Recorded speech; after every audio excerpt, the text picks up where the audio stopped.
Hello, and welcome to the Community IT Innovators Technology Topics Podcast, where we discuss nonprofit technology, cybersecurity, tech project implementation, strategic planning, and nonprofit IT careers. Find us at communityit.com. Hello, and welcome to the Community IT Innovators Technology Topics Podcast. I'm your host, Carolyn Woodard, and this is our traditional year-end episode. So every year, I ask our senior staff to give me some reflections on the past year in nonprofit IT. This year, I asked them to give me something about AI or something not about AI, or both. And you'll see my colleagues have shared with us some tips and tricks, some tools that you may not be aware of that are a game changer or promise to be very important in 2026.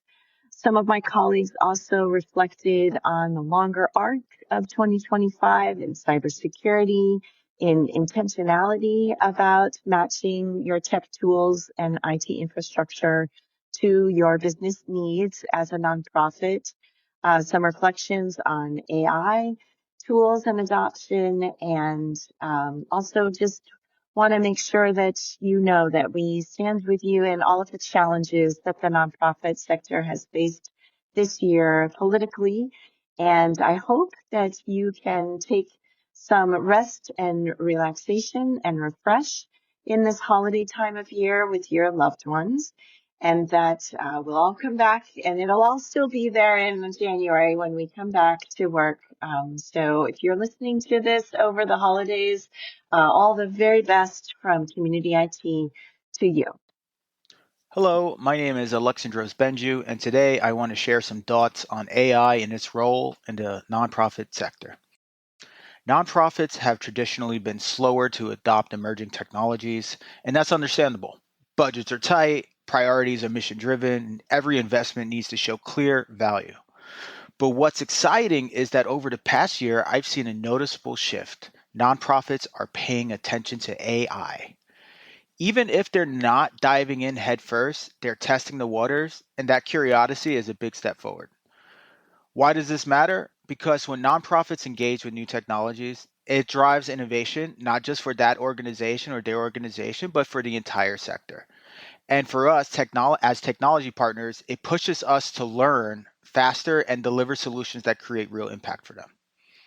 Now, while many of my clients are still in the exploratory phase, my focus this year has been on preparing them for what's coming, especially the security challenges that AI introduces.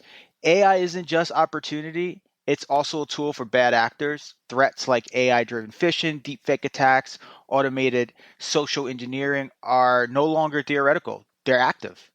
So we've prioritized building stronger security practices to protect organizations before they scale AI adoption. That means three things: education and awareness. We've worked hard to inform leadership and staff about emerging AI threats. Tools like KnowBe4 have been invaluable for training teams to recognize and respond to risks. Straightening foundations for clients ready to engage with AI. We've optimized their Microsoft and Google environments, configuring tenants, enabling secure integrations, and ensuring compliance so they're prepared for an AI-driven workflow when that time is right. And strategic readiness. Beyond security, we're hoping nonprofits think about how AI can add value, whether it's automating donor engagement, improving data analysis, or streamlining operations. The goal is to make AI adoption intentional, not reactive. The bottom line, AI is here. Nonprofits are paying attention. That's exciting because it means the sector is evolving. And we get to play a role in shaping that future safely, strategically, and with impact. My name is Sawa Gabru. I am the VP of Support Services here at Community IT, and I've been here for a little over 18 years. Today, I'm going to reflect on AI and how AI is related to the nonprofit organization. AI can help nonprofit organization with planning and automating tasks to improve efficiency. In the meantime, AI tools need to be, checked for security and privacy. What's the policy? What's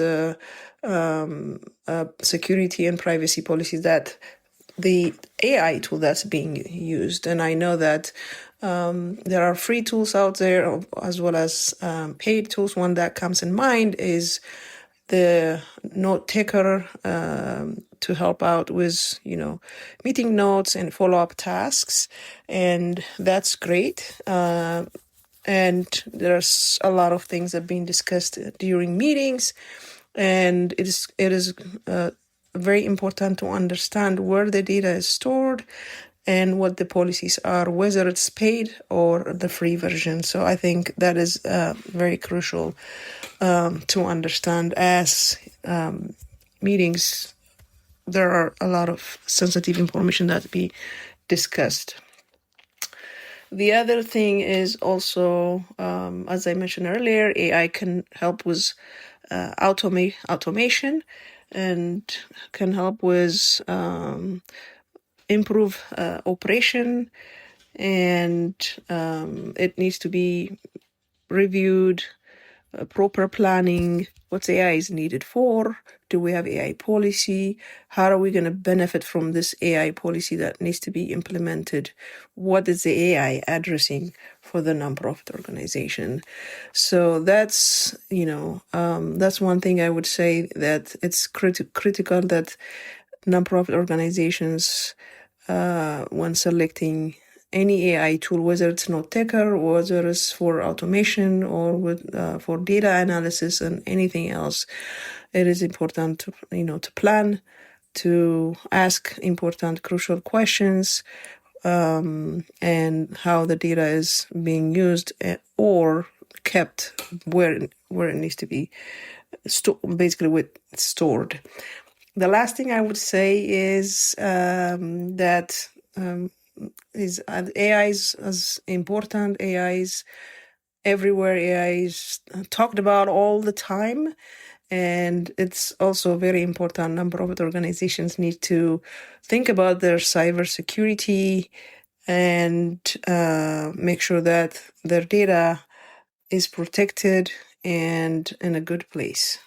This is Steve Longenecker. I'm the Director of IT Consulting. For AI, I wanted to talk about Microsoft Copilot. One of Microsoft's superpowers is that it provides a suite of services that are really well integrated.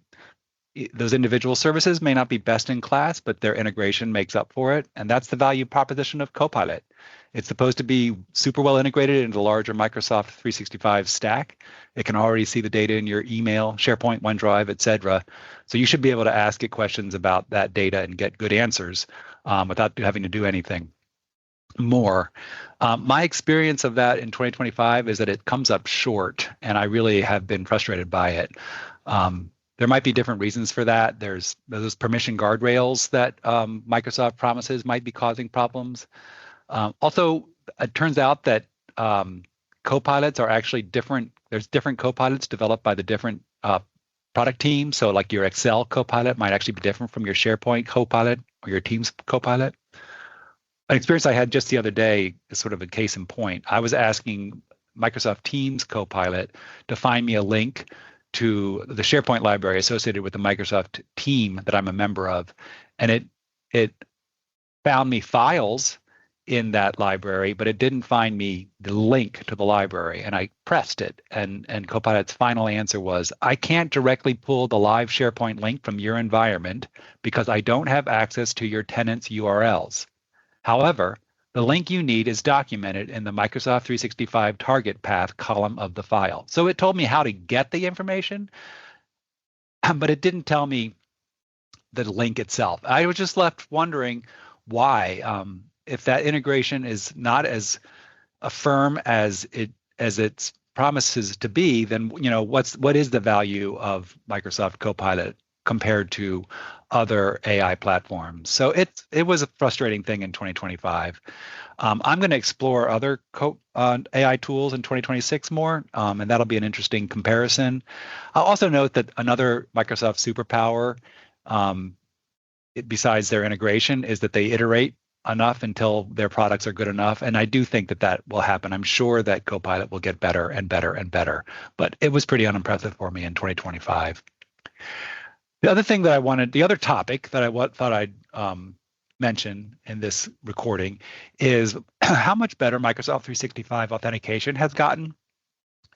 And it's been a slow and steady improvement. So in some ways, these are things that you don't notice because it's just getting better, a little bit better all the time. But at Community IT, we use Microsoft 365 as basically our IDP, it's called, as our single sign-on source of authority for almost all of the apps that we log into. And it's just gotten so easy, and it's also so secure that I wanted to give it a shout out. I log into all of my work apps, and those are all being keyed off of my Microsoft 365 identity. And I authenticate using Windows Hello for Business on my laptop, and on my Android Pixel phone, I use pass keys tied off of my. I've registered that device, and then there's pass keys that go off of my facial ID or my fingerprint biometrics information. And this is really secure. That very common these days adversary in the middle trick where you're tricked into authenticating a device that's out on the internet doesn't work if you're using Windows Hello for Business, since that the device that's out there on the internet isn't already registered, and Windows Hello for Business works on the registered devices.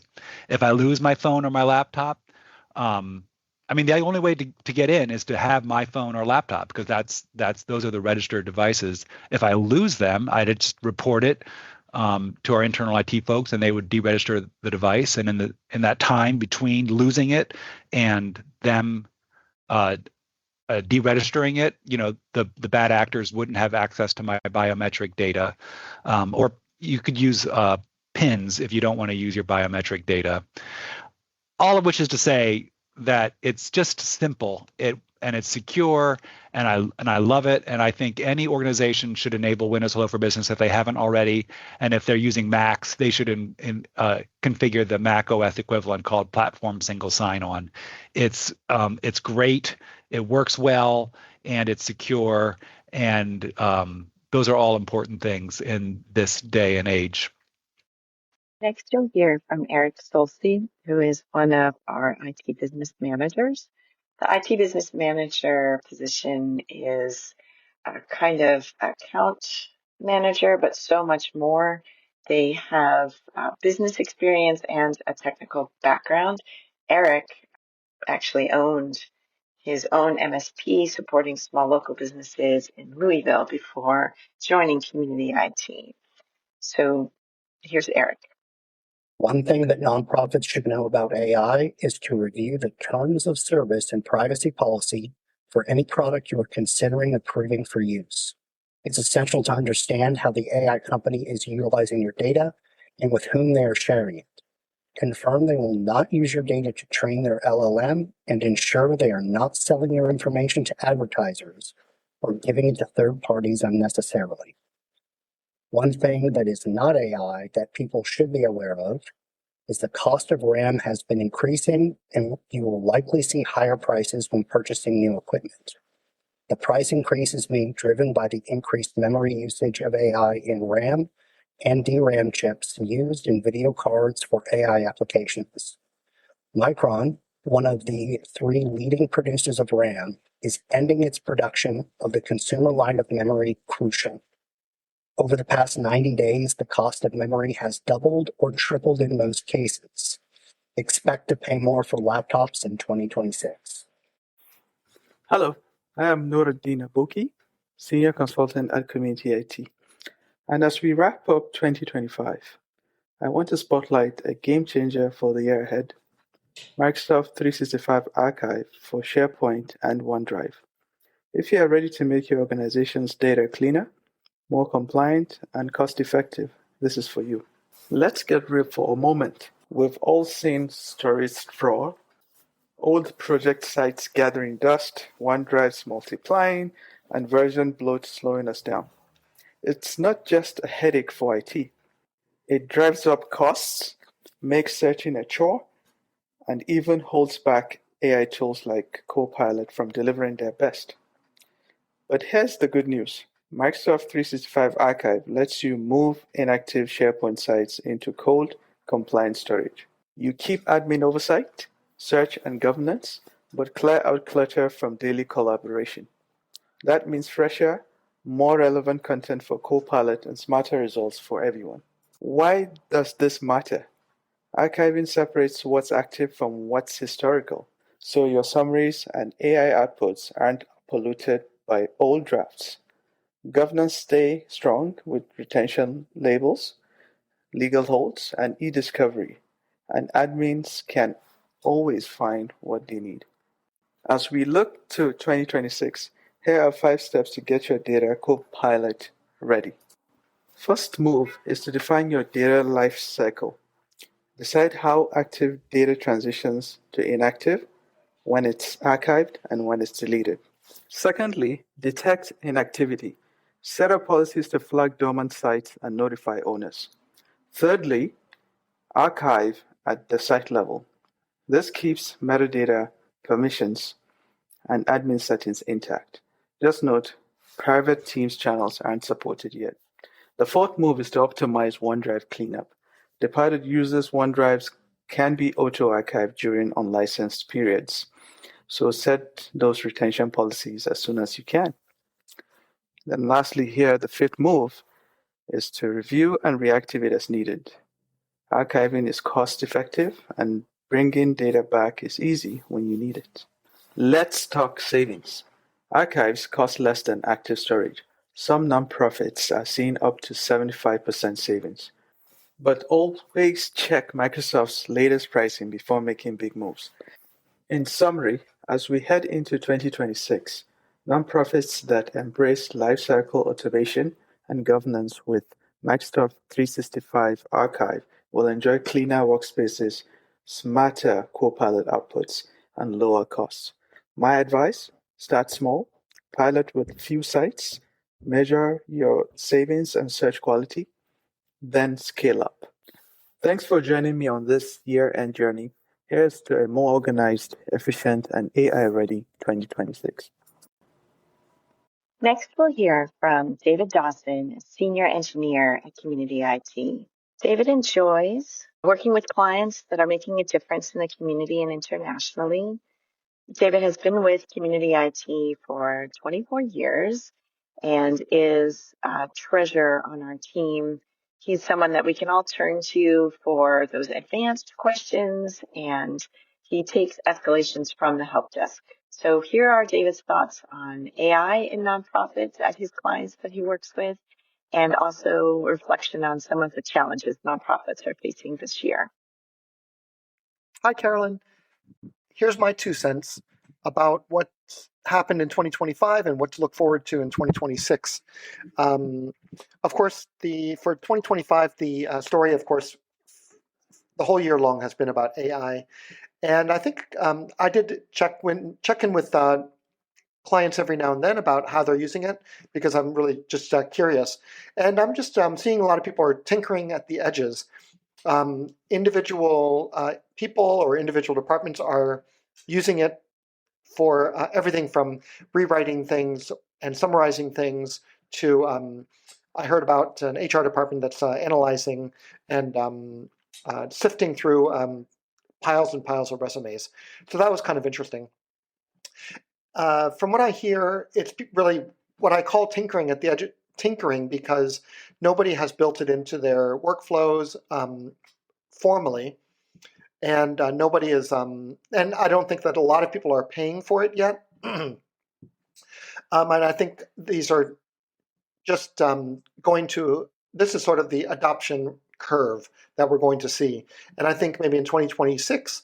We're going to see a lot more people using it, maybe more formally. Maybe more people will be buying licenses, and then maybe people will be figuring out how to do 2 things. One is how to implement it into their formal processes, and how to really write policies around it as well. Figure out how they want to use it, and sort of discussions about that. Specifically, other things for nonprofits. I think in 2025. I started off this year, really worried because it seemed like the Trump administration was having this war on nonprofits, closing USAID, and I just didn't know how far they're going to go. And I think that sort of the existential concerns were, very present at the beginning of the year, and I really hope that that nonprofits can really find their footing in 2026. So that's it for me. That's my 2 cents. AI adoption curve, that's only going to grow, and relief that we made it through another year without devastation in the nonprofit sector. Hello, my name is Matthew Eshelman, and I'm the Chief Technology Officer at Community IT. When I'm looking back at some of the tech trends and innovations in technology in 2025, I think my first thought is actually not about technology at all. It's about intentionality and focusing on what you want to do as an individual and maybe what you need to do as an organization. I think in the past year, we've really seen a lot of organizations take on some new initiatives that probably should have been done a long time ago, such as record retention. But at the end of the day, the solution or the issue that they're trying to address is not really a technology problem at all, but it's one of organization governance, of process, and the technology is certainly there to support it. But those changes that are being made are really kind of rooted in getting organizations to talk about what they do and to really distill down at its most fundamental level what it is that they really need to keep a hold of and retain. So from a technology perspective, the more things change, the more things stay the same. And, while AI certainly is attracting the lion's share of the news, the marketing dollars, the research information, I think organizations need to pause and not focus on what technology should we use to make our work more effective, or, in my line of work is in cybersecurity, not what technology is going to allow us to be more secure, but really focus on what are the essential processes that we take on as an organization. And then once we figure out what do we do or how are we doing things, then we can think about how to secure them, how to automate them, how to speed them up, how to make them more reliable, and what technology do we need to do or to put in place to help support that. Because the fact is that no matter what the innovative technology that's out there, starting with the technology first is not going to give us the outcomes that we need. I think it's really important for organizations to focus on business goals, objectives, who's involved, what are the stakeholders, what are we trying to accomplish. The technology can come to support that. And I really do think AI is going to be revolutionary in terms of what it allows organizations to do. But focusing on the problem to solve first, as opposed to what technology do we need to have in place, is going to be the organizations that figure that out are going to be the most successful. I think a lot of the buzz around AI in the nonprofit world in terms of being able to report grant information or generate these reports much more quickly, maybe also highlights that information is not as, robust, reliable, or critical as people think it is, right? If we're asking our nonprofit clients to generate a lot of busy work, to generate all these different requests and fulfill funding reports, maybe it's not that valuable. We need to focus on the actual outcomes of the organization and meet organizations where they're at and support and fund their mission to truly be successful and have transformational impact.